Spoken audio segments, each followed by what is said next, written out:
people mad at it, but I'm not. Mic check.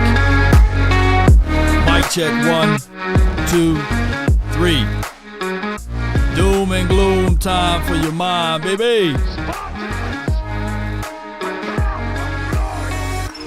Give me a 1 in the chat if the audio's straight now. Appreciate you.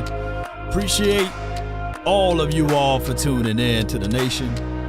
Let's break this down like no other. Come on. The name. It's Law Nation. Come on with it. What more do you want from me? Yup. They say ain't no party like a cowboy party. What about a doom and gloom party? Let's get it. Come on. Read it, run from it, destiny arrives all the same. Now, what should I say?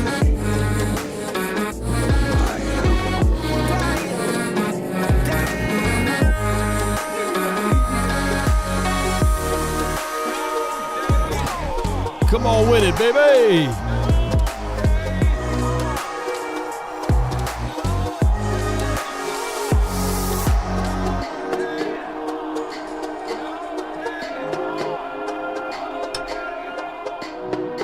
Hey, bro, come on now, dog.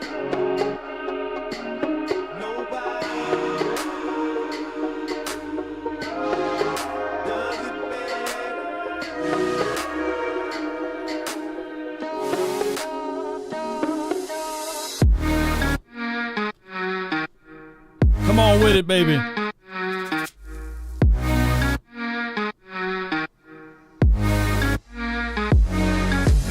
Five, 4, 3, 2. Are you not entertained? Are you not entertained?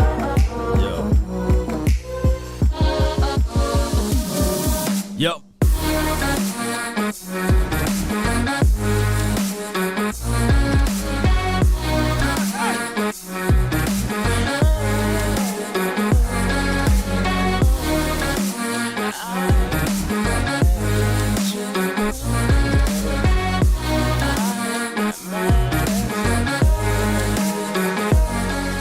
Right.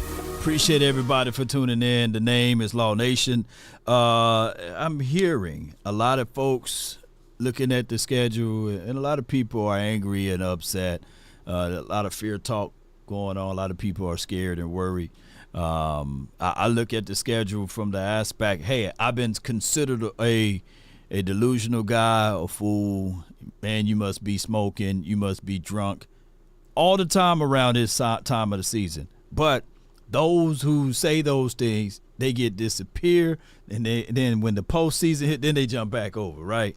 So you can't have it both ways. The Cowboys not making it to the playoffs. The Cowboys get to the playoffs, then they don't win the game. Which one is it? The Cowboys can't make it to the playoff and can't win in the playoff when they do make it to the playoff, or the Cowboys are a team that can win in the regular season, right? So for right now, the goalpost is this right here. The Cowboys have the inability to win games in the regular season. And now that we win games in the regular season, it's only going to be against bad teams. So I guess on this list that we pull up right here, there are 12 to 13 bad teams that we're going to win, and from there it really don't count, right? But neither here nor there. I'm looking at the schedule here. We got the Cleveland Browns week 1, which would be a situation and scenario that the Cowboys would be tested on their physicality, right? And it's a away game. It's a hard uphill battle, right? But when I look at this particular schedule here, we can see from the notion that nobody knows exactly what these teams are going to look like from year to year, right? We can only speculate for what they did last season. But I can clearly tell y'all that majority of our hardest parts of our schedule is on the front end. Cleveland Browns, Baltimore. You can argue in between Pittsburgh Steelers and Detroit. Yes, those are our front end of the scheduling there. Not to overlook the Giants. I think the Giants on primetime game at 7:15 would be a good thing for us. The 49ers, I look back at this schedule, and every year when we play the 49ers, whether it be the regular season now or postseason, they got us. They got us, And last season, they got us convincingly, right? It wasn't like, hey, only by one touchdown or the final minutes of the game. They got us. They stole off us on week 5, right? It was a perfect storm for them to win. And then I think they went on a 3 or 4 game losing spree after they played us, right? Teams, believe it or not, after they played the Cowboys, they didn't have a favorable record, Yeah, they didn't have a favorable record after they beat us. That's just how that goes, too. But when I look at this schedule, I get it. Atlanta Falcons, they got high hopes for them. The Philadelphia Eagles, that's a home game, and then we got another home game against the Texans. We look at the Texans as an up-and-coming team. Yeah, they made it to the playoff, but can they repeat this por favor for them, right? That's the situation, whereas they are giving, how can I put this? They are getting everyone's best now, right? The honeymoon era is over with. We will see what CJ is going to look like. I think that CJ is a phenomenal quarterback for what he did for his rookie year. But now we got to see whether or not he can get out of the sophomore slumps. That's a real tangible thing. That's a real place, by the way. And then you can look at the fact that after that, we go on the road, we go play Washington, and then we come back home and play the Giants on Thanksgiving Day, and then we play the Cincinnati at the crib, so we don't have to leave. And then we play the Carolinas, I meant to say. And then we play the Carolinas, and then stroll up a little bit better so I can see it. And then we see the Tampa Bay Buccaneers, Philly, and then Washington.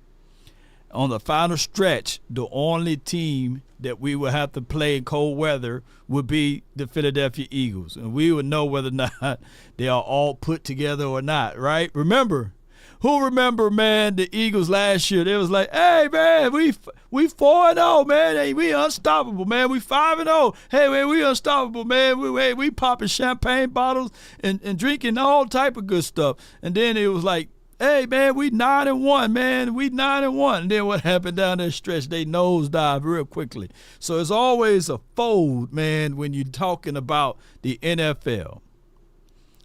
2 folds, man. You got the front end of the season, you got the back end of the season. And you would prefer to be a team, believe it or not, to get hot towards the back end of the season. A la, keep in mind the Green Bay Packers. They got hot towards the back end of the season. The Rams got hot towards the back end of the season. So sometimes, the pressure and the heat will help you out. You don't want to be in that spot whereas you're saying to yourself, I have nothing to work on. I have nothing to improve. Yeah. Verde, he says, yeah, honeymoon is over for Stroud, right?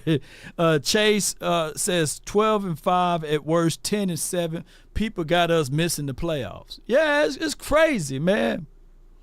If you compare this schedule to the last 3 season schedule, this is by far an easier schedule, and I know this is before the season kick off, but this is by far an easier schedule, right or wrong.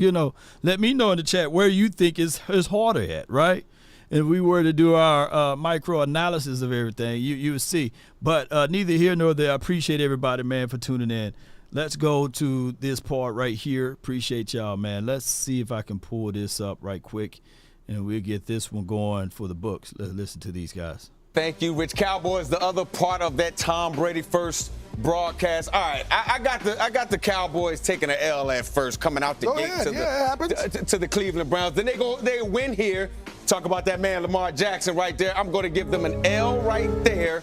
win here. This is intriguing for me. At Pittsburgh, I think Pittsburgh's going to be a physical team. I got them losing right there as well. At home, the Detroit Lions, they get a win there. What are they right now? 3-3 before their bye at San Francisco. They don't do well in San Francisco. Let me go ahead and give them an L right there. Pause it right here. Let me know if y'all can still hear. Can y'all still hear? Yeah. I would say this, though, with this guy's schedule prediction. We can't win them all now. We can't win them all. But for where he's at, us losing to the Niners, that's tangible. Baltimore, yeah, I can feel you with that.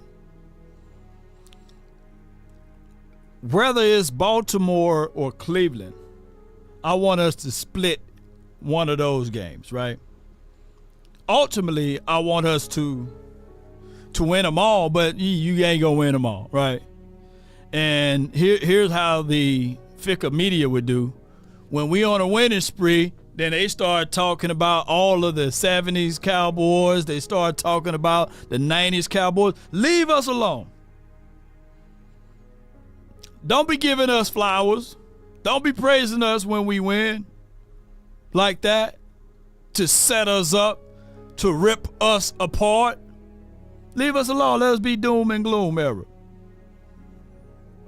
That's all I'm saying. That's all I'm asking. Matter of fact, I'm begging for it. At Pittsburgh, I think Pittsburgh's going to be a physical team. I got them losing right there as well. At home, the Detroit Lions, they get a win there. What are they right now? 3-3 before their bye at San Francisco. They don't do well in San Francisco. Let me go ahead and give them an L right there. You get a win right here, and you got the Philadelphia Eagles at home. This will be critical to their success of their season. I give them a win right here, 5-4 halfway through their season. Okay, the Texans. We've already heard C.J. Stroud. Now, 5-4 halfway through the season. I would take being above 500, any day, right? I just think that we'll be better than that. I think we beat the Steelers. I think that we come out on top of the Browns, right? So, hey, give us those +2 wins, But neither here nor there. Let's listen to what they had to say. And Micah Parsons kind of go back and forth. Cowboys lose that when the Texans are the better team right now. I say they beat Washington and Washington. They beat the. Where my guy at, man? Yeah. Yeah, on paper, they're a better team. Right. They have all the assets and resources that we don't. But let us get on the line, boy, and see if that factors in. I guarantee you it won't. Wow. We had to see if that factors in. We will have to see, baby. On paper, yes. But we can't declare no one's better right now. Unless you Cowboys, right? Right. Hey, Riggs, I see you, Ralph. The Giants. It's Joe Burrow and them. That's a loss. Panthers W. I say they beat the Buccaneers. Now, this is going to be a tough game here. It's a loss and a win. There you go. 10-7. Wow. That's a great game, Rich. So 10-7. We lose, what, 2 more games? Football is a game of inches. So, in the last 3 seasons, I've been saying 13-4. And while we at it, we look at this situation. Some can argue and say, yeah, I see 13-4. But can we lose? Can we be at least a situation? Can you foresee the Cowboys only winning 5 games? Cowboys only winning 7 games. Can you foresee that? And I don't.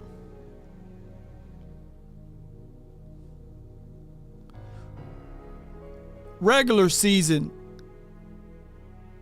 is not the problem for the Cowboys, believe it or not.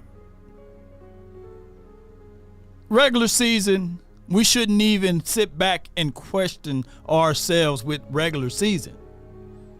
Even the haters of the hatreds within the confines of the Cowboys, they should even sit back and say, yeah, man, the Cowboys going to the playoffs, but what they going to do when they get down to the playoff time? At its worst, I'm talking about flat out worse, you're going to win at least 9 to 10 games with Dak Prescott while healthy.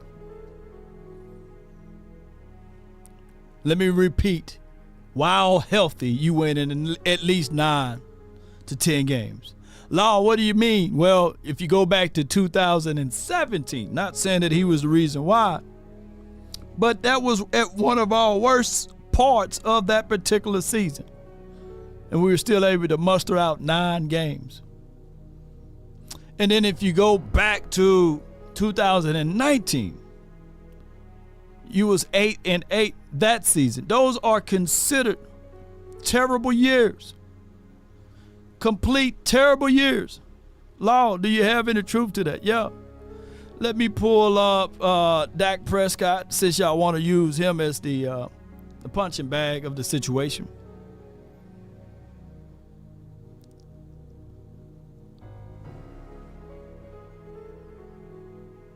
Let me ask y'all this. Would you take right now at face value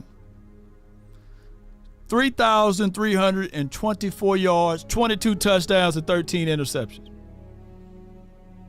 That's pedestrian numbers. And that's considered a bad and horrid season. That was 2017. You get where I'm going. The other season, which was considered horrid, right, while healthy, was 2019. 8-8. That's 4,901 yards, 30 touchdowns to 11 INTs. So what I'm asking for is, what I'm telling y'all is that the quarterback is by far not the issue during the regular season. You put those numbers, whether you say garbage time or not, on anybody's team, they're winning games. But now we got to quantify what this man Parsons is going to do. This man right here.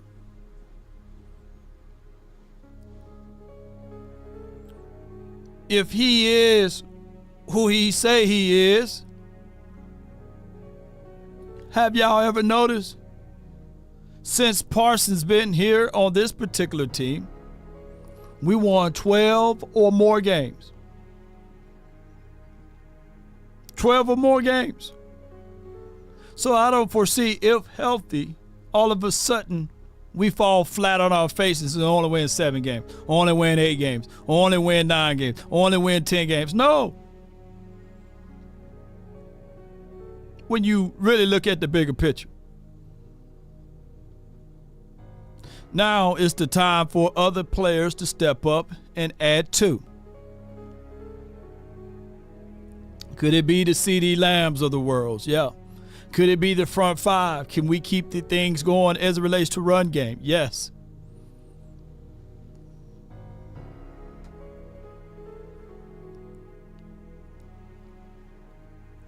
What would Mike Zim do for the whole equation in the picture?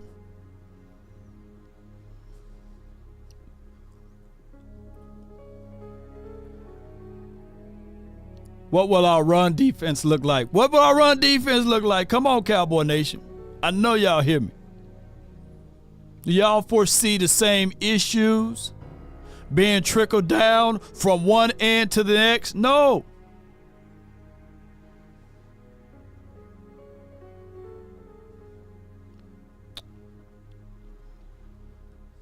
Let's play this audio here. Appreciate everybody for tuning in. Yeah, I mean, look, Cleveland was a playoff team last year. Mm-hmm. We don't know what Deshaun Watson's going to be yet. We assume they're going to be starting a rookie left tackle across from Myles Garrett. But, man, I don't know. My sense of this one is Cleveland's not as good as they were, as good as their record and their performance last year seemed it was going to be. I'm going to go ahead, and I have no idea what I'm going to come out with on the record for the Cowboys. So I might have said, like, they're going to be around 500. Maybe I come out with 12 wins, but I'm going to say this is a W for the Dallas Cowboys. They beat the Cleveland Browns. I think this is a W as well. Now, Peyton, you had said that this is a Browns. The Browns are favored. Interestingly enough, has it moved already? Well, at BetMGM, the Browns are 1.5-point favorite. The consensus in Vegas, though, among all the books offshore and onshore, is that the Cowboys are a 1-point favorite. So there you go. I think the Cowboys win. So let's go. Let's see. Win, loss, 1. Peyton, what do you have? I have that as a win. I mean, it's close. Since we press for time, we will skip back and forth, but we will open up the phone lines a little bit early. Appreciate everybody for jumping in. 657-390-7391 is the hotline for your mind.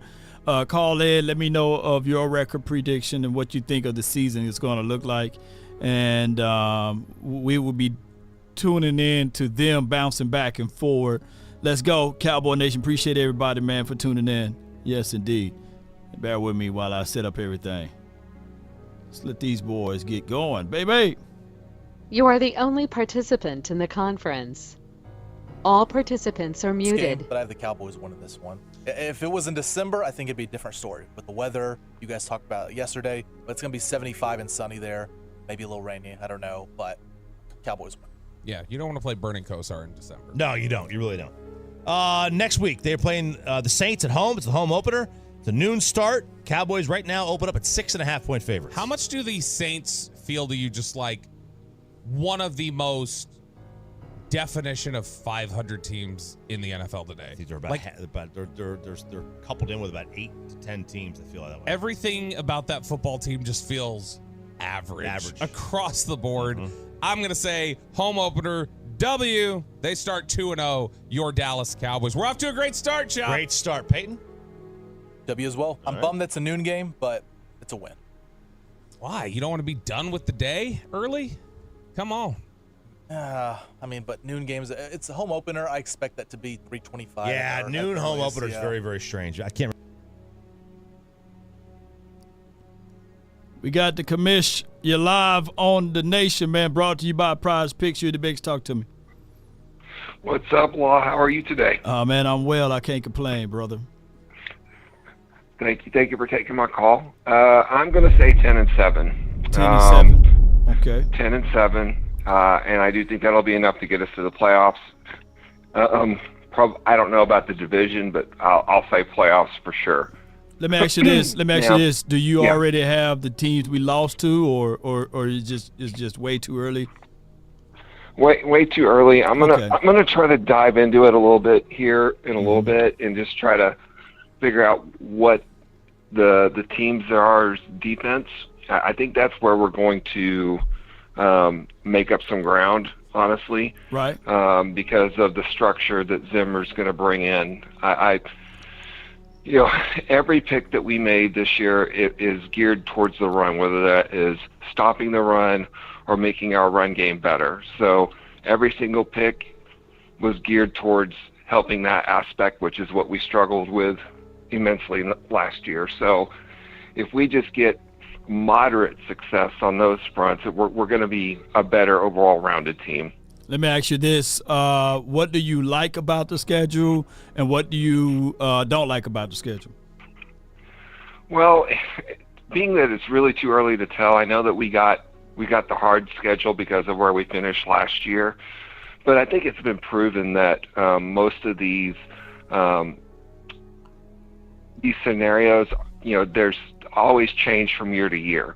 Right. So teams that we think that are really, really good tend to fall off. So you can usually count on 2 or 3 of those teams that we think are going to be really good teams to have a setback in some way. So you have to expect that, there's going to be some attrition there. We've got a lot of turnover. It would be nice if we won 12 or 13 games, but I'm not going to, with everything that we've got on the rebuild, it's just hard to predict that right now. Okay, and there's measured. It's not like you saying, hey, the Cowboys suck or trash.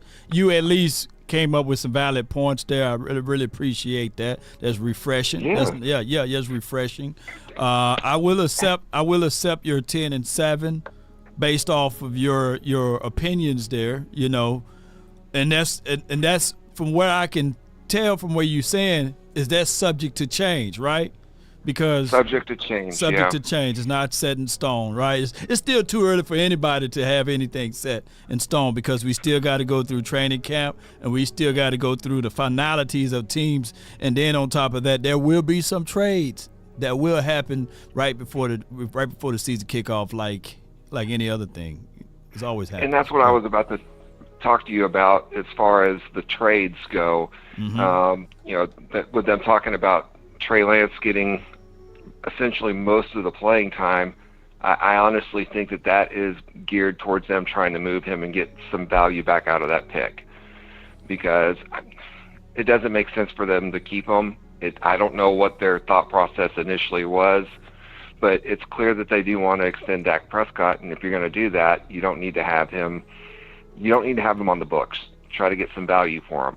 So I think there is definitely going to be a trade or two, whether that be, trying to pick up a running back with one of their compensatory picks, or, looking to move Trey Lance, or, something of the sort. There's definitely going to be some movement there. But I do think that our defense is going to be a lot more sound of mind. They're going to play smarter. They're going to play more cohesively, which is going to help us in the long term. Yeah, and here's my breakdown of this schedule here, just so you can see where I'm coming from. I think that on the front end, it's a little treacherous there, right? We know Cleveland. We know the tendencies of Cleveland. We know that they're going to bring in defense. We know that they're going to try to stop the run, and we know that they're going to want to run the ball. And so we know the tendencies of that. New Orleans, that's a good defensive team. Baltimore, that's a good defensive team.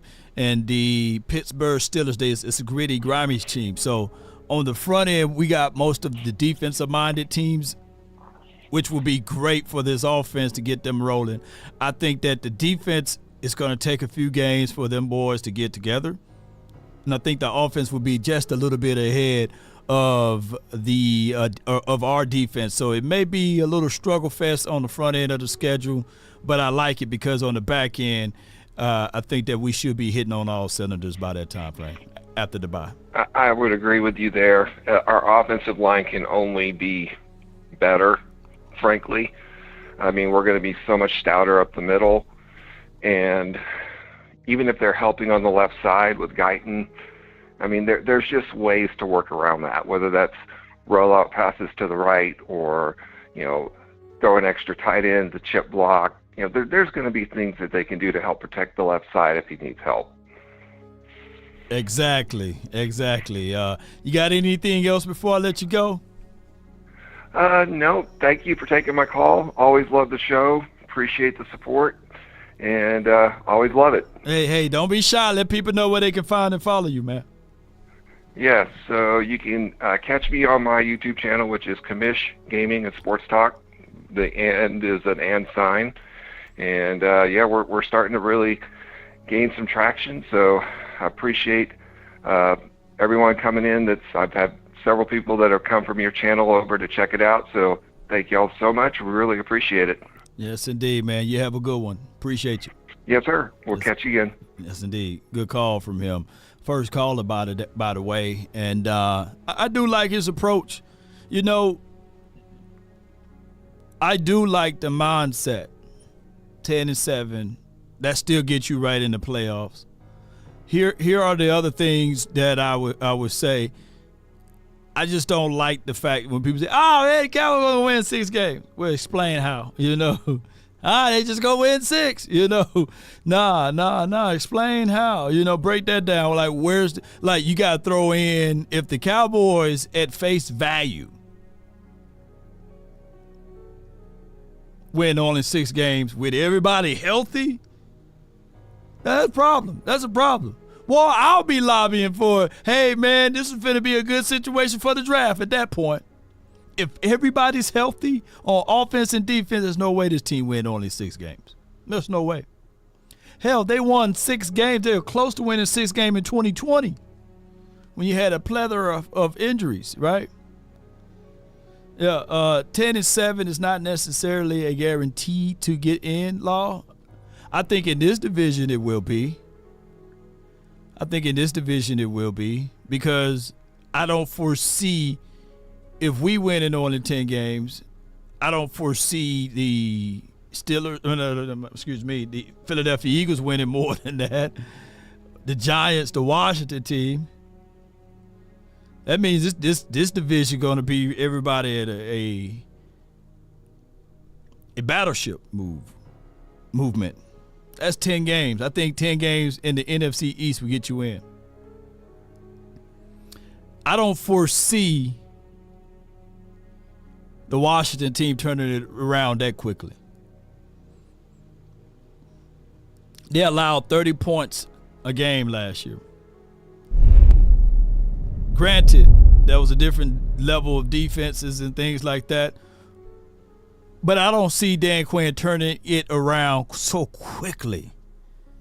And he could. But I think he can still move the ball on them regardless of the pieces they got during this offseason.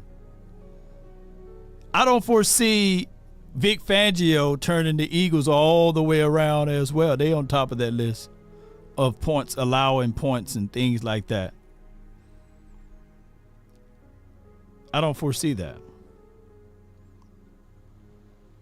I don't think that a pair of rookies mixed in with different philosophies going to have their defensive backs getting less yards. I just don't foresee that. Now, I could be 1,000,000% wrong, but that's just part of me. Yep. And even when, look, people fail to realize, even when Dan Quinn came here his first season here with the boys, we still had to have Parsons, a generational type of kind of caliber of talent.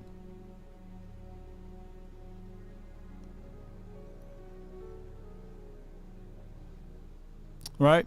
My guy Louis says, didn't Vic Fangio shut down Dak and Zeke when we played in the Broncos 2021? I don't think that they have.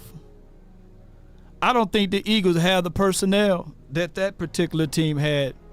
On top of that, keep this in mind. The Cowboys shot themselves in the foot. On the first 3 drives, we got inside the 30. We got right inside the 20. First 3 drives, that was the game that we were stubborn. On the first 3 drives, we were stubborn, and Kellen Moore turned into Kellen Moore.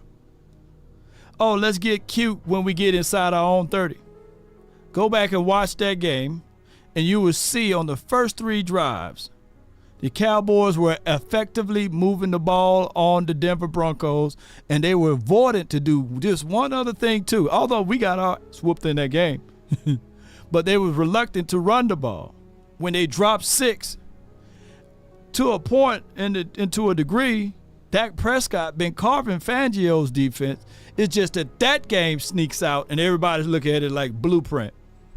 But last year we played the Miami Dolphins. That was Vic Fangio. And I don't recall their defense being the team that really shut us down. I'm just looking at it from both angles. CD still 8. We just didn't go back to CD in that game. But granted, I give it what you said. Yeah. Who was running the ball? Zeke and they didn't run the ball. We didn't run the ball as much against Denver the first time in 2021. But neither here nor there. Appreciate everybody for tuning in. But I get it, though. Fangio, I'm not saying that Fangio is trash. I'm not saying that Fangio is not better than whoever the Philadelphia Eagles defensive coordinator was last year. But he's better than him, though. Or last time that happened. September 22nd, Ravens in town, 325. Cowboys open up as a 3-point dog. 1-point favorite. Okay. So Vegas doesn't know what they're doing anymore. That's shocking. Yeah, this is Vegas Insider. They just kind of do a, what's it called when you take all of them? Aggregate. There you go. It's a tough one. I think this is a loss. L. This is a big L. This is their first real challenge of the season, and I think there are going to be there's still some depth issues along the defense. There are going to be some growing pains there, and no doubt. I like this question right here, though, since we got Q&A on the screen. Keno says, Dan Quinn turned y'all defense around in year 1. Y'all was the worst defense in the league before Dan. 2 things can be true. What is Dan Quinn known for? What is his defense known for, Keno? And you can feel free to call in as well. But what are they known for? Because I'm thinking that when you look at everything, Keno, it appears that a lot of people giving credit to Dan Quinn, which is not 1,000% all his. You see, in 2020, the Dallas Cowboys defense, yes, we were historically bad. But out of that historically bad defense, we were ranked 7th in takeaways. We were able to get the ball away from the opposition. Things that we normally, in Cowboys world, even before that particular historically bad defense came here, we wasn't getting turnovers and takeaways. But somehow, in the midst of that crazy chaos, we were getting turnovers and takeaways. Another thing is that even with, what was that guy's name? His name was Mike too, I forget. Mike Nolan. What was his name? Mike Nolan, right? The craziest thing is that his defense wasn't terrible. It was just the people didn't buy in. You had Jalen Smith, who said it was too difficult to learn. You had Xavier Woods, who didn't fit the personnel. And that's when we heard the famous saying, hey, I can't give you 100% of the time, 100% of the time. Sometimes I give you 20.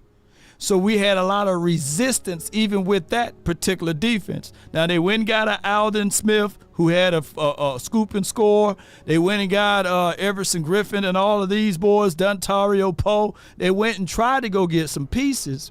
But a lot of the older Cowboy players from the previous regime were still mad at Papa Rob Marinelli left. So whenever you inserting newness to a defense, it's going to be some growing pains. But out of the growing pains, the Cowboys turnovers and take picks and what have you, I meant to say, turnovers and picks increase. Because Al Harris, I'm thinking that when you really look back at it, Dan Quinn benefited from Al Harris. Al Harris benefited from Dan Quinn. Both of those boys benefited from each other. But what is Dan Quinn defense known for? It definitely wasn't known for those immense amount of takeaways. If you look at Atlanta, they wasn't taking the ball away a lot. Dan Quinn defense is known for cover 3, which he borrowed and sampled from the Legion of Boom. So I'm thinking that, the philosophies of the turnovers and takeaways is still going to be here. I think that these boys are not going to lose sight of that. And when Dan Quinn in 2021 took over this defense, we still had issues on stopping the run. And on top of that, everything else was the same. You insert a guy like Parsons, who's generational talented. Yep. I don't know what Parsons would look like on the 2020s defense. Maybe he would have been a difference maker. But now we get a chance to see Dan Quinn run his defense in Washington without a Parsons. Yeah. So that's how I look at it. All right, so we got a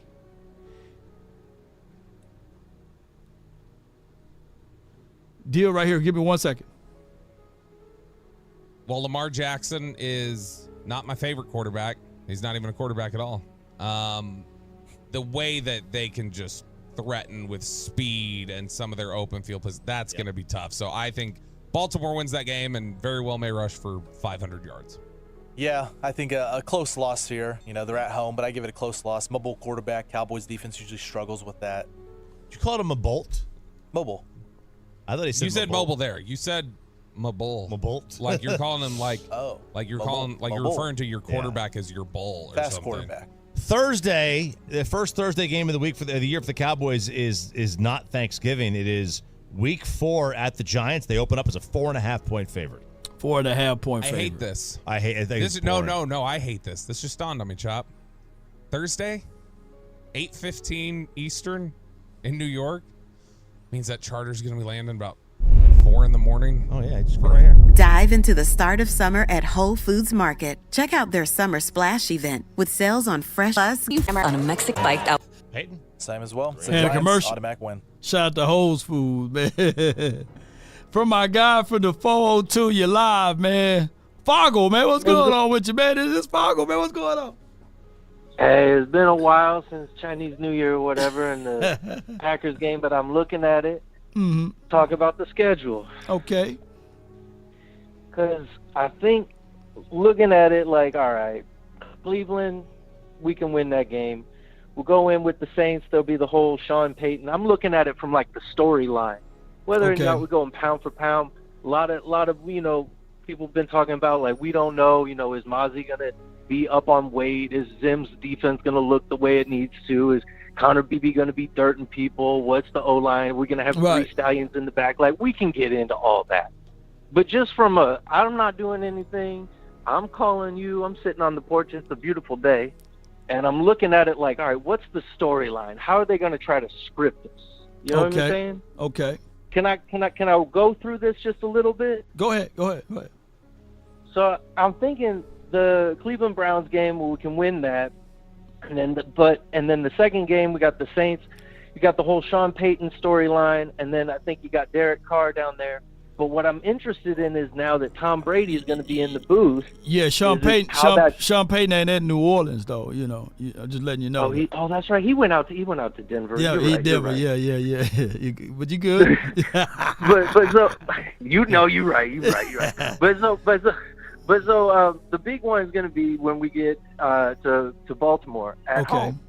And is it going to be this whole thing about, is it Dak versus Lamar? We're going to be hearing all of this. And so it's going to be the Dak show going on. I think we'll end up winning. Brandon Aubrey will kick a 50-yard field goal or something and be like, oh, while we were talking about Lamar Jackson and Dak Prescott, we should have been talking about Brandon Aubrey and Justin Tucker, who's the best kicker in all of football, right? So it'll be something like that. And then we'll go ahead, go in, take care of the Giants. They're going to have a new quarterback. won't be who's that guy? They played some rookie against us in week 4. Oh man! So Danny Dimes. Now they got something other. Then we got now the Russell Wilson. This is where so that's the kind of the front. But in the middle, then it gets a little bit weird because we got to do Russell Wilson, then we got to do golf, and then we get the bye week. Hold on. So what's our record right before we get to the bye? Let's go 4-0. We still 4-0. Okay. Yeah, we just running, and that's why it's gonna be like a whole head of steam. Things will be looking good, and then it's like, all right, Russell Wilson and the Steelers. Okay. Then it's going to be the Jared Goff and the Lions, and we got the bye week, and then we got the San Francisco. So this next 4 stretch, we'll probably lose to the Steelers. Hold on, before you get there. So we 4-0, and then we get to the Steelers, we lose one. So we 4-1, right? Then we play Detroit. Yeah, it's on Sunday Night Football. It's in Pittsburgh. It's going to be something loony is going to happen. It's going to be like the what is that? The Immaculate Reception. Something like that is going to happen. All right. Yeah. In Pittsburgh. Your guy, she was hanging out with them young cats, who's from Memphis with the pink and the Ray-Bans. He's gonna be happy, right? Yeah. He's gonna be happy. Gina's gonna be happy. All right, so they're gonna be happy. Then we're gonna get. Now, Law, can you tell me? Are we playing in Detroit or are we playing in Dallas. We playing in Dallas, the real D town, you know. I like it. Yeah. I like it. So that's going to be a good game. It's going to be that whole thing of like, well, if they would have called the it's going to be the last 2 minutes. It's going to be, well, it was the 2-point conversion, and it's going to be all of that. But it doesn't matter because we're going to blow them out. In Dallas, just going to blow them out. It's not going to be what they think it is. Okay. Then we're going to go to bye. Then we're going to come out of the bye, and then they're going to be like, all right, but are they really for real? Because they went, and then they're going to trash Lamar Jackson like he's not a real player. Like the Ravens aren't really good. They're going to try to take that win away from us. Oh, okay. Yeah.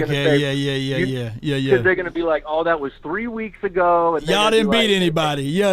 Right, because Joe Burrows is going to be like, winning a couple games. And then the Steelers are going to win. So they're going to see, nobody knows what's going on in the AFC North. They're going to try to take that game away from us. Fine. Okay. Then we're going to go into the bye. We're going to come out of the bye, and they're going to be like, this is how we're going to know if they're real or not. And I don't know. Here's my take. Here's my take. Here's my take on San Fran, though. Okay. I don't need for us to win, nor do I need for us to lose. I just want, and I'm not rooting for a tie or anything, but I need to see the Cowboys compete. I don't give a dog if we win or lose. I just wanted to see how do we look like a Super Bowl team that didn't win the Super Bowl, but I want to see what they look like on a competition level. I'll take the win now. I'll take the win. Don't get it. Yeah. But I don't want to get coffin cornered in the fourth quarter. And Debo's just over here making jokes about us because we down 2 scores. Right. Like, I don't want. I don't want none of that. No. I'm looking for competition. I'm looking for competition. And they make a play, and hey, maybe Kyle Shanahan has figured out that overtime situation, and maybe they sneak one up for us on overtime. Okay, fine. Yeah. Fine. I'm with that. I think Michael Penix Jr. is going to actually be starting that Falcons game. Okay. I think this whole Kirk Cousins thing could get real interesting, but then after that, we got this game, and then we got the Eagles at home. We'll beat the Eagles. They aren't going to have a defensive coordinator, head coach, Sirianni memes, the whole thing. Yeah. So let's say we lose the 2 of those. We win. So that's 1, 2, 3, 4, 5 games. We go 3-2 in there, and so the 3 plus the 5 is like we're 7-2 maybe right there. Right. Heading into the gauntlet of 3 football games in 10 days. 3-10. Okay. 3 football games in 10 days. That begins with the battle of the podcast. The C.J. Stroud and Micah Parsons Week 11 showdown in Dallas. Yeah. I don't know. But here's why I like it though. Atlanta is technically a home game for us, and I'm not saying that I'm not saying because of Atlanta, but travel wise, right? Travel wise, stadium wise. Yeah. Is there high speed trains? Law, let me know, because like I'm up here where we're kind of out of that corridor geographically. But did they run that corridor, that high speed train? Because when I lived in China, you could get from that distance. So if you could just hop on a train at Dallas and just run that across the Silk, run it across Bama, pop up in A-Town, and it takes 3 hours on a high-speed train? They ain't got that yet? No, they don't have that yet, man. We still working on it. It'd be pretty cool if they did, though. Yeah, man, it'd be dope, man. But we working on one. High-speed rail between Atlanta and Dallas. That'd be okay. They building one though, for real, from Dallas to Houston. You get there in 30 minutes. So yeah, it's gonna be nice whenever they finish you get that triangle. Connect all that to Austin and get that triangle. And hell yeah. Expand it out. Go down south to New Orleans, cut through. No doubt. Cut up to Jackson and do all that. You got to do what you got to do. Yes, indeed. Ooh, what's the Vicksburg station would be popping if you could get from Dallas to Vicksburg, just a little chilling, and then up into the north, into the swamps and stuff where the Great Boy All Stars and Carl Denson's Tiny Universe, and go hang out up there. That'd be. We got away. Yeah, but what I was gonna say is these games right here is that most of them at home. Like you got the Philadelphia, that's at the crib, at Texans, that's at the crib, right. And then we go to Washington, that's the noon game. It's and then we come back to the crib on Thanksgiving. So I think that will all work its way out. Yeah, I think that's gonna be all right because and then Skywalker Steele, Uh-huh. head of the bomb squad, was saying that he likes because we get 11 days before the Bengals on Monday Night Football. Yeah, yeah. And then, see, that's the one that's going to be real hot, though. This is, I think, the game to watch out for, because that's going to be the Joe Burrow's game. That's going to be the one. And this whole time, we're going to be on Fox, and Tom Brady's going to be being the one who's been calling out what the storyline and the script is for Dallas, for Dak Prescott, right? He's getting all this money, and Greg Olson's going to kick it with Charlie Davis or something. I don't know what it is. Right. And so that's going to be this. But then on Monday Night Football, it's not going to be. I don't know who's calling the game for Monday Night Football, right? I don't even know, man. But it's going to be exciting, bro. If it's Troy, if it's Romo, even if it's Peyton Manning, right? Yeah. Or is it Tom Brady? So that's going to be a cool game. 15 could be weird with the Panthers. It's late in the season and stuff, but we're there. Yeah. It could be a noon game. It could be really rainy and nasty and stuff. I don't know what the temperature will be like. Then we got the Buccaneers. You always got to watch out for Baker Mayfield. Always, and then we got the Philadelphia. We'll go up to Philadelphia and do things that we do during Christmas time in Philadelphia, and then Week 18, we'll know if we're in the playoffs or not, and then we can have a deeper conversation about it. But thanks for just letting me chop it up with you, Lord. Hey, It's man. been good, man. Hey, man, been great, man. Hey, and what you got our record at, man? Man, I can't count that. We'll have to hit quick. the rewind. Yeah, we'll hit the rewind for your mom, man. Appreciate you, man. That's my guy from the 402, man. Fargo, man. Appreciate you, bro. Appreciate you. Yes, indeed. I got the next caller from the 908, and then I have the 910. From the 908, you're live on the nation. This way. Zay, come on with it. You're live. Swayze. Hey, what's going on, Lo? Oh, okay. Whoa, I thought about to end it. You live, man. Talk to me, man. I'm looking at the schedule, and I can see us going 12-5, and I can also see us going 5-12. It really just depends on. It really just depends on what the offensive line looks like, right? If the draft league that we got in the offensive line, first round pick, third round pick, if they just okay, or if we go into training camp and you hear Brian Brothers, or you hear when the 5.3 is saying like, hey, they just need a little bit more development. Then I go 5-12. You kind of get what I'm saying? Like, yeah. When you looked at the schedule, what did you think? Did you think 12-5? Did you think 11-6? Did you think?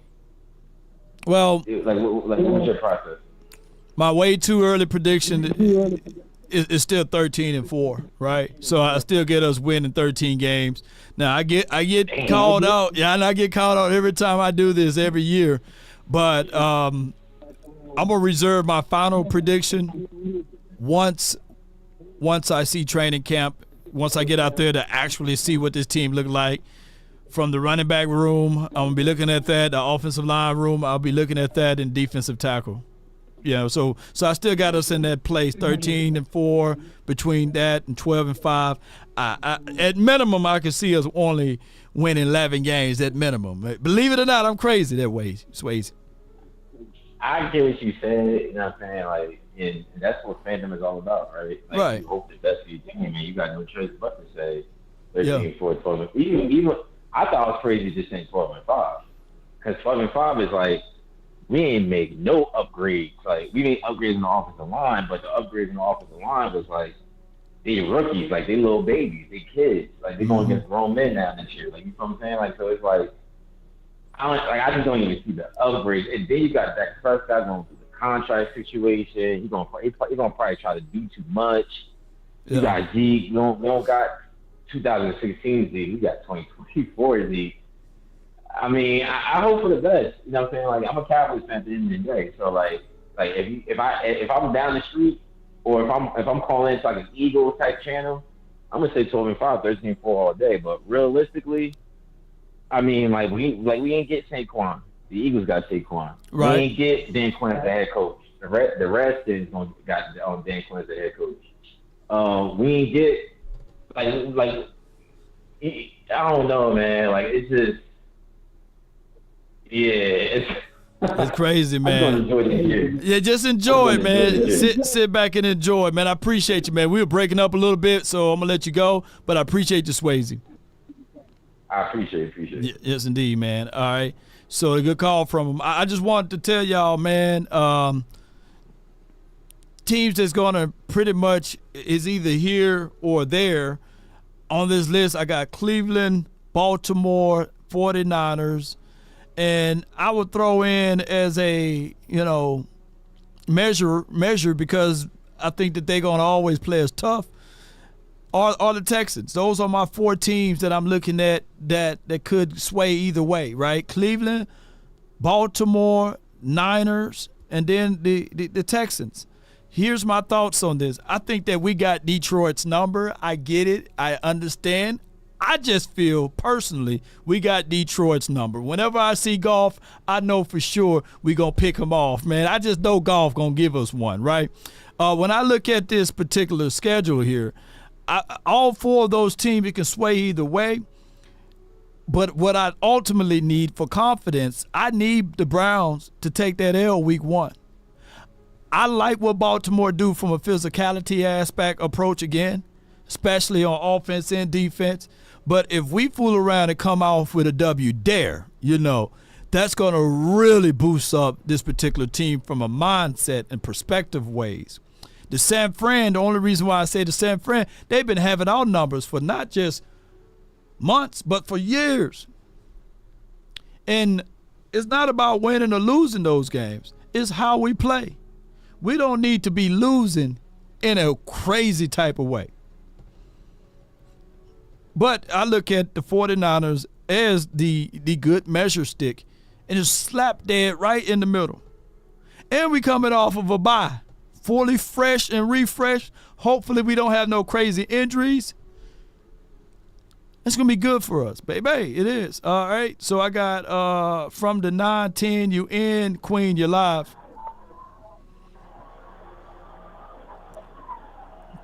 Queen. Hello. Yeah, you're live. Talk to me. Hey, is it freestyle or are we on a particular subject? Yeah. Because I haven't been in here. Yeah, you muffled a little bit. I can barely hear you. Okay. How about now? Oh, yeah, it's a whole lot better, Queen. Talk to me. Okay, is it freestyle or freestyle. Freestyle, well, we're really talking about the schedule, though. We're talking about the schedule that's at hand. Oh, well, I'm happy that I'm going to be at game 1, our opening game. I'm happy about that because my husband is a Cleveland Browns fan. He was born and raised there. And so it's always a rivalry when we have to play, our teams have to play against each other. Oh, wow. So I will be at that game. Okay. Thank God. I see another 12-5. 12-5-ish? Or higher. Yeah. Okay. Yeah, or higher. Mm-hmm. I don't see us losing any more than 5 of those games, in my opinion. Now, depending on how things look, with the preseason games or how we look when we play our first game, then my mind might change. Yeah. So, but that's all I really wanted to talk about, and I'm looking forward to watching Mr. Tyler Guyton and Mr. Beebe. I'm ready to see that O-line. That's the most exciting part right now for me. And I pray to God that they get that defense together. Because right now, I am not high on that defense at all. Yeah. You there? Yeah, I'm still there. I'm still here. Yeah. So it's one of those things whereas it's a wait and see. And like you said, all what you said is predicated upon literally what this schedule and what this team is going to do is predicated upon how we're going to look at during this offseason. Our offensive line, our running back crew, right? But in totality, of course, 12-5 will work for me as well. Oh, well, I just called to check in and talk talk about that. You keep doing your thing, Mr. Lowe. All right. Thank you for taking my call, and you have a very blessed day. You as well. Hi, Cowboy Station. Let's go. That's Queen. Yes, indeed. And appreciate her for calling in. Real good conversational pool there from everyone. Like I said, Prize Picks, this phone line is brought to you by Prize Picks. The lineup that we hit the other night was with Caitlin Clark and then Kelsey Plum. We missed out on her and then Brianna Stewart. So we did flex. So the insurance kicked in and we only made about $31.25, but that's cool though. With Prize Picks, they do allow you to use flex play. So when you play with that, it's kind of like having an extra buddy to help you out, in a pinch when things go down. You got someone to help you out and pick you up. So, hey, 31, hey, a win is a win, and I'll take that anyway. But you can also protect your play when you're using this type of thing. Just download Prize Pick, use promo code LAW, and you can protect your plays on how you want to play. And on top of that, when you look at everything, if you need help with the information, check out the link in my description box.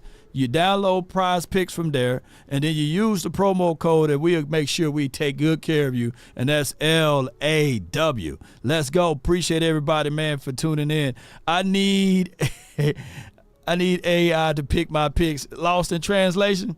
Well, this is the closest thing. I think she using AI, man. So when you jump over there, click on promos at the bottom of the screen, and then you click on Ruby, and she can, use her AI tool to help you out.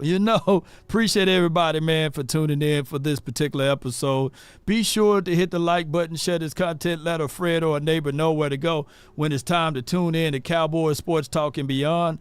Let's listen to this right quick before we depart and give rebuttal to this one. Let's see what they're talking about. I'm going to tell you this. This is going to be the worst season you've ever had. The worst football season you've ever had on First Take. Yes. Why? Ooh. This is why. This got interesting. This is why. Huh. You know what you live for? You live. That boy said, this is why we hot. This is why we hot. Come on, baby. For the Dallas Cowboys to be built up so you can bring them down. Right? You live to be able to come on here and on Monday mornings during the season and say, Dak's been missed this week, and Dak is great, and look what Jerry's put together. So when it gets to the playoffs, you can have your San Francisco 49er moment. So when it gets to the playoff, you can have your Jordan Love Green Bay Packer moment. Guess what? You ain't finna get that in the playoffs this year. You ain't finna get that built up. You saying that the Dallas Cowboys fans are now sitting at home saying they gonna win the championship? No, they ain't. I know Dallas Cowboys fans. They are trying to be Houston Texans fans right now. There are people. All I ask is when you lay your head on that pillow at night, I gave you everything I had. Hey, bro, come on now, dog. Come on, man. Every year we go through this, man. Every year. And we go hold Ryan Clark feet to the fire. Every year. Cowboys ain't gonna do this. Cowboys ain't gonna do that. Oh, Cowboy fans are trying to become Texans fans. Keep in mind, they beat the Browns in the playoffs. And they got dog walk too. You see, here's the thing. People remind the Cowboys of their failures, their faults, and their shortcomings. Other teams can have the exact same failures, shortcomings, faults, and they would never remind them of theirs. Because I'm old enough to remember, when we beat a playoff team, we beat the Tampa Bay Buccaneers. We walked them. But everybody, mama, uncle, cousin, Tupac, and Biggie climbing out of the grave was reminding us, man, y'all lost to them Niners, man. Yeah. Y'all lost bad to them Niners, man. But they ain't reminding the Texans that they lost to those Baltimore Ravens in a badly fashion, too, by the way.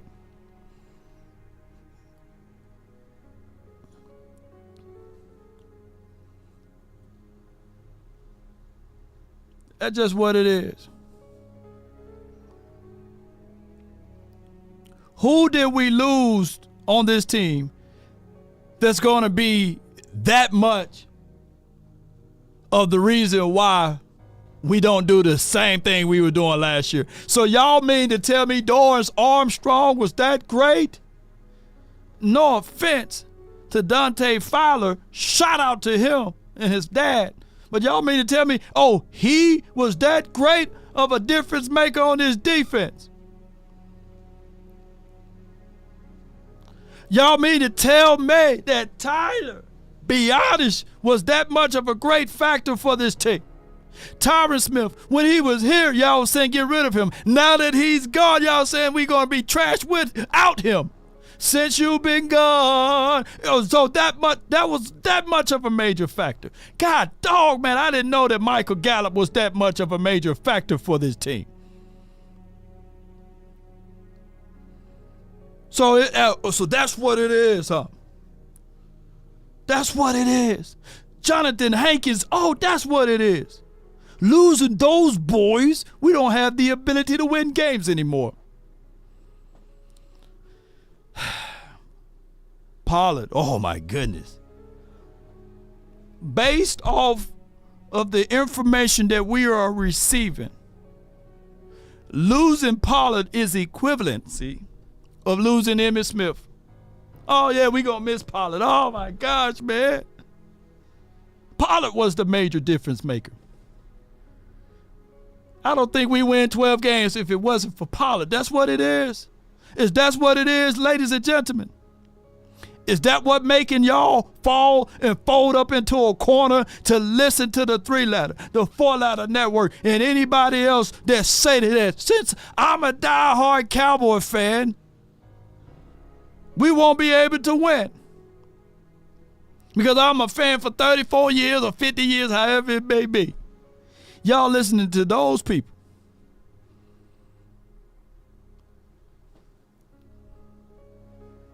People who are trying to move down the road so they can cheer for C.J. Stroud instead of cheering for Dak Prescott because they already know. And that stretch of the season that you talked about in the middle, that's when it's all going to come to an head. That's when you're going to have to show up here one morning in your Southern Steve hat with your cigar and talk about the fact that Mike McCarthy just got fired. And then you're going to be bringing on Adam Schefter to talk about what are possible landing spots for Dak Prescott in the offseason.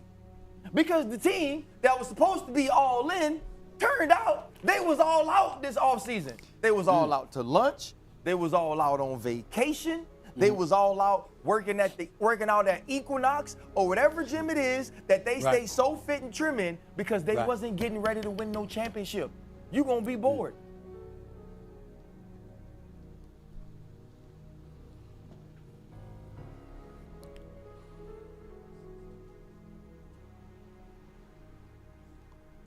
C.J. Stroud had an unbelievable rookie year. He threw for 4,108 yards.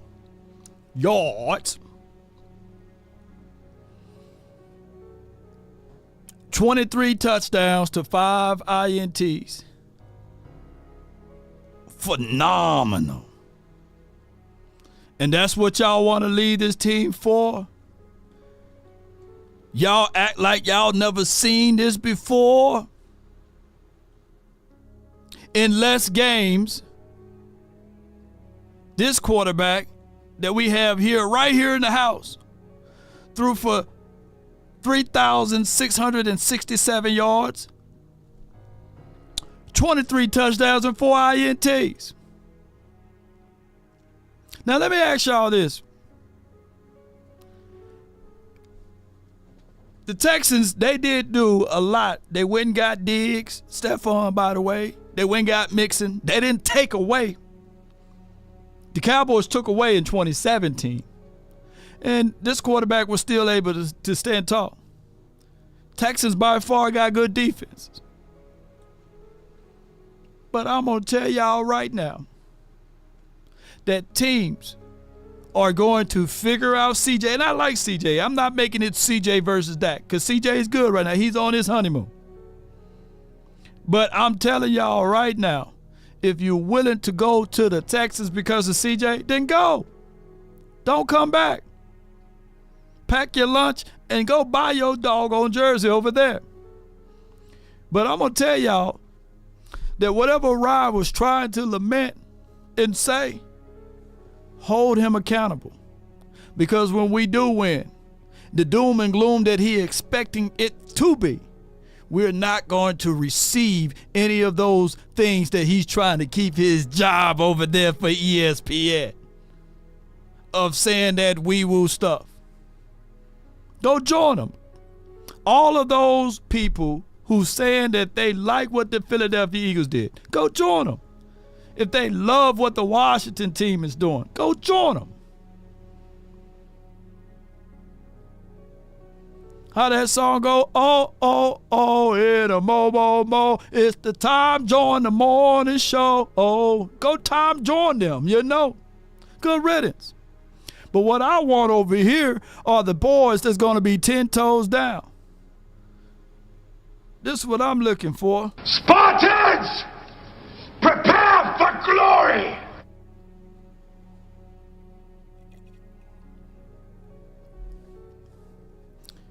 Good riddance, baby. Now you out your mind, man. Cowboys won't sweep the East. Sure damn came close last season. Didn't we? Oh, man, y'all calling me all type of names, man. Man, Brian Daboll is way better than Mike McCarthy. Sure didn't look like week one. Kevin Thibodeau, he's just as good at Parsons. Yeah, sure didn't look like it throughout the year. Eagles fans, we got Darius Slay. He's better than Trayvon Diggs. Yeah, he sure didn't look better than Trayvon Diggs last season, and Diggs didn't even play.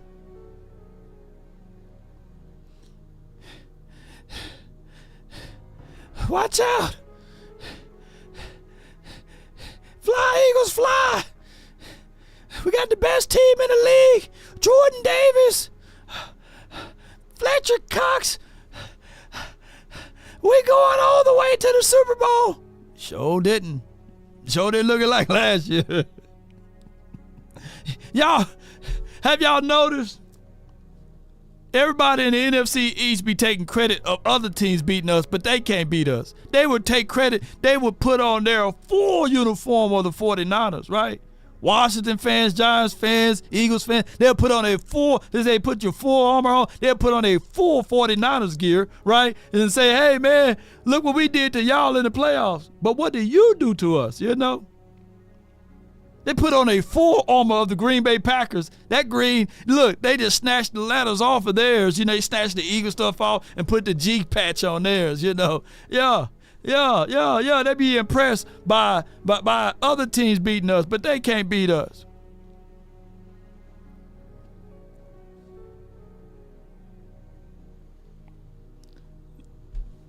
Money. We gonna win more than 10 games and you will be impressed. But what happened here is that nobody stays impressed with the Cowboys.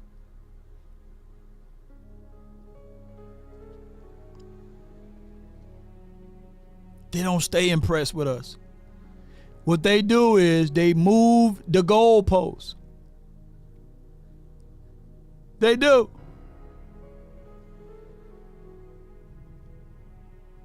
They move the goalposts every time.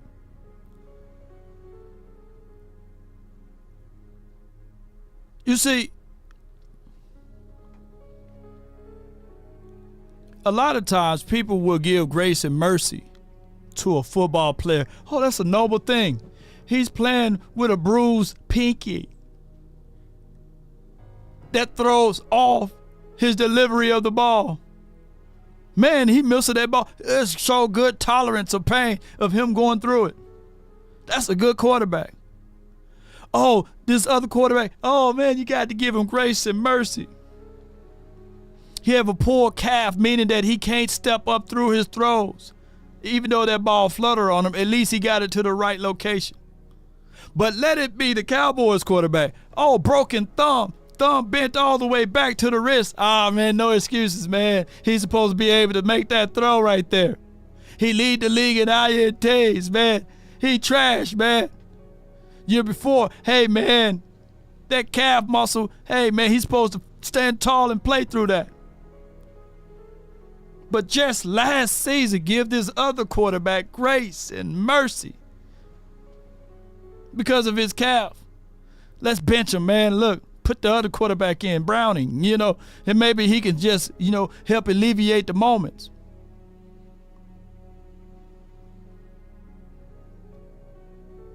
I heard one of the Cowherds things. Oh, man, Jared Goff, he haven't hit his ceiling yet. He's getting better at times. But, hey, that Dak Prescott, he didn't hit his ceiling. He didn't hit the wall. He's getting worse. How can you get worse when you made All-Pro? I can't make this stuff up.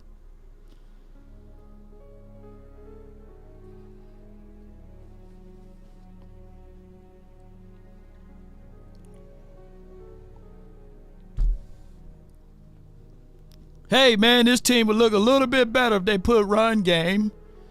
The problem with the Texans last season in the playoff, they couldn't find nobody to help run the ball.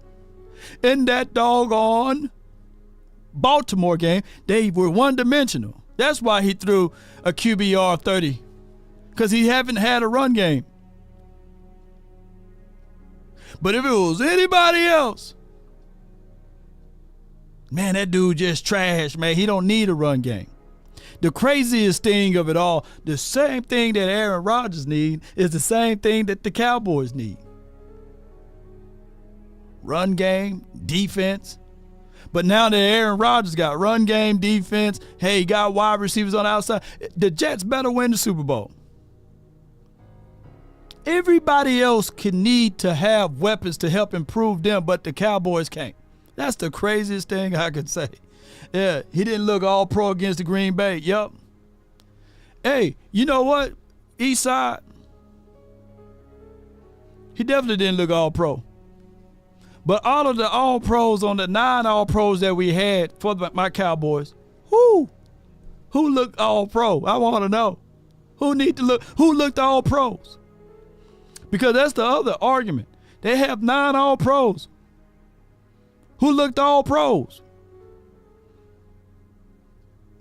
I'm waiting. I will hush.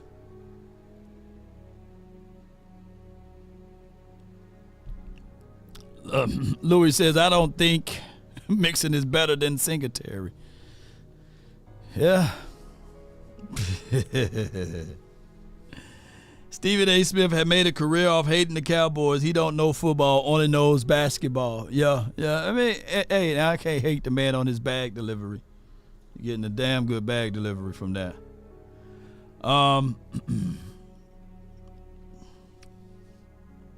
Yeah, he had 400 yards and 3 touchdowns. Yeah.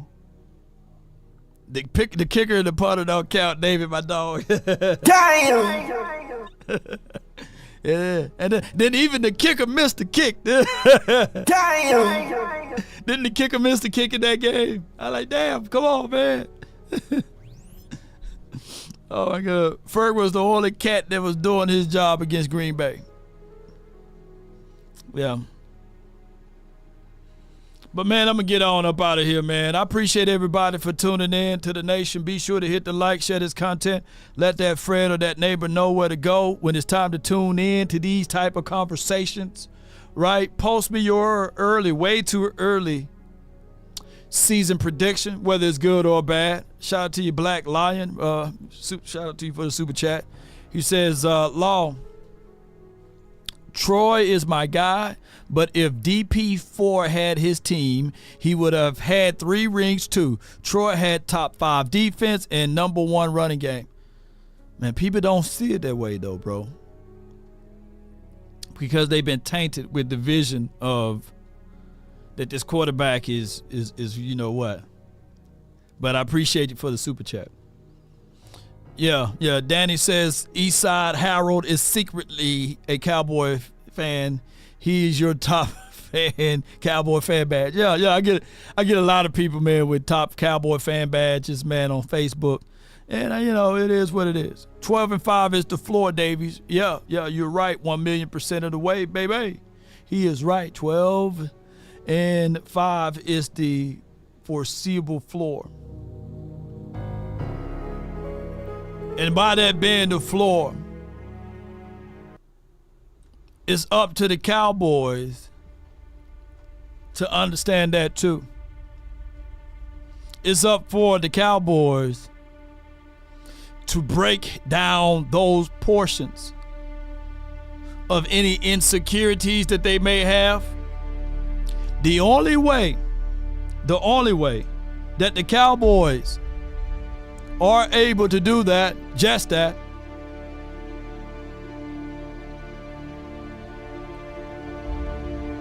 will be a thorough process.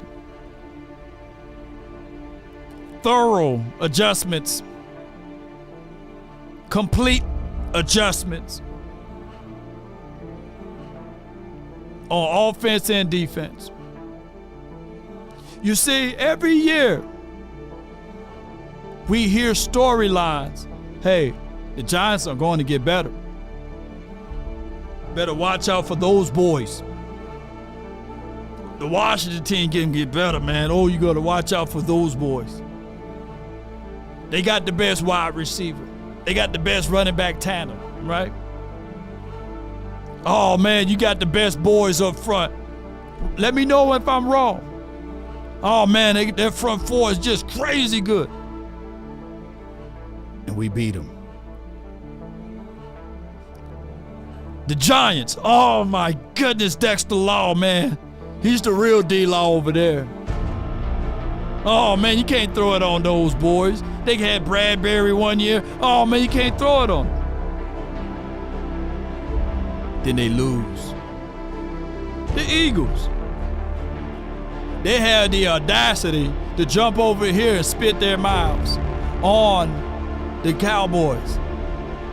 They make sure that they get their vitamin D every single episode. They love the D conversation. And every year, they got the better coach. They got the better front office. Oh, man, they've been to the Super Bowl, and our team haven't been there in almost 30 years. They got the better running back. They got the better quarterback. They got the better wide receivers. A.J. Brown, oh, man. And then we sweep them. We end up shooting our own selves in the foot. Every year it's the same song and dance. But I wonder why.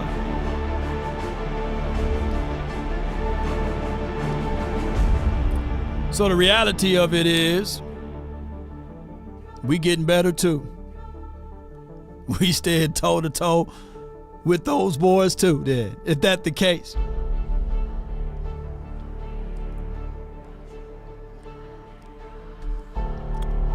Cowboy Nation, as Jim Rowan says, when the end comes for me, let it find me conquering a new mountain, not sliding down an old one. Give me more and more opportunities to advance.